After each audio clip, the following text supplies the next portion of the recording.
जज हो तो ऐसा।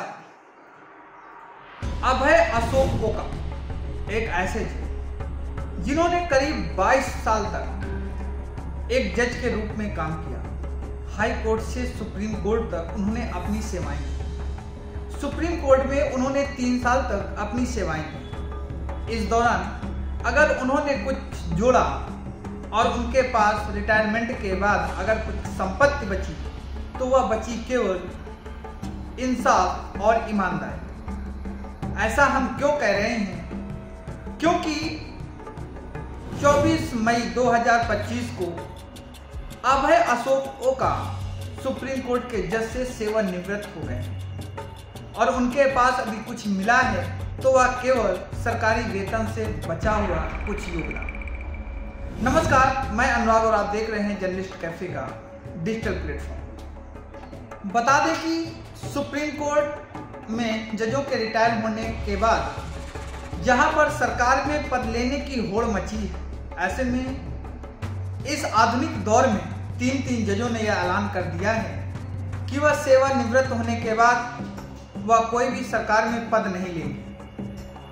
वह चाहे जस्टिस संजीव खन्ना हो या चीफ जस्टिस BR गवई हो या सेवानिवृत्त हुए जस्टिस अभय अशोक ओका। इन तीनों ही जजों ने रिटायरमेंट के बाद प्रेस वार्ता में खुलेआम से कहा या पहले कहा कि वह सेवानिवृत्त होने के बाद सरकार में कोई पद नहीं लेंगे। अब इससे क्या माना जाए कि इन्होंने इस तरह का ऐलान करने के बाद क्या सरकार को एक तरह का अल्टीमेटम दे दिया है कि आप किसी भी न्यायपालिका में बैठे उच्च अधिकारी को आप किसी भी लालच से उन पर आदेश नहीं करा सकते? क्या उनकी ये बात इंसाफ और ईमानदारी की एक मिसाल बनेगी?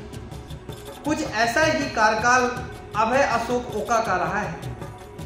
उन्होंने अपने जीवन काल में सैकड़ों जजमेंट दिए, लेकिन उन्होंने एक मिसाल कायम की, वह है इंसाफ की और ईमानदारी की। ईमानदारी इतनी कि सेवानिवृत्त होने के बाद यदि उनके पास कुछ रहा है तो वह बची हुई आमदनी का एक छोटा सा स्रोत जिससे वह अब आगामी अपना जीवन यापन कर सकते हैं। कहा जाता है कि सुप्रीम कोर्ट ही अंतिम संस्थान है जिसके बचे रहने से सब कुछ बचे जाने का भरोसा रहता है। इसमें बैठने वाले जजों के फैसले कई बार हताश और निराश कर देते हैं। उनके इंसाफ में राजनीति का टोन सुनकर दिल बैठ जाता है, लेकिन इन्हीं से एक जज ऐसा भी निकल आता है जो इंसाफ करता चलता रहता है, सरकार की ज्यादातरियों पर अंकुश लगाता चलता है। ऐसे में एक है जस्टिस अभय एस ओका। सबसे अहम बात यह है कि 22 साल तक हाई कोर्ट और सुप्रीम कोर्ट में जज रहने के बाद अभय अशोक ओका के पास कुल उतनी ही संपत्ति है जितनी एक सरकारी वेतन पाने वाली एक कर्मचारी की हो सकती है।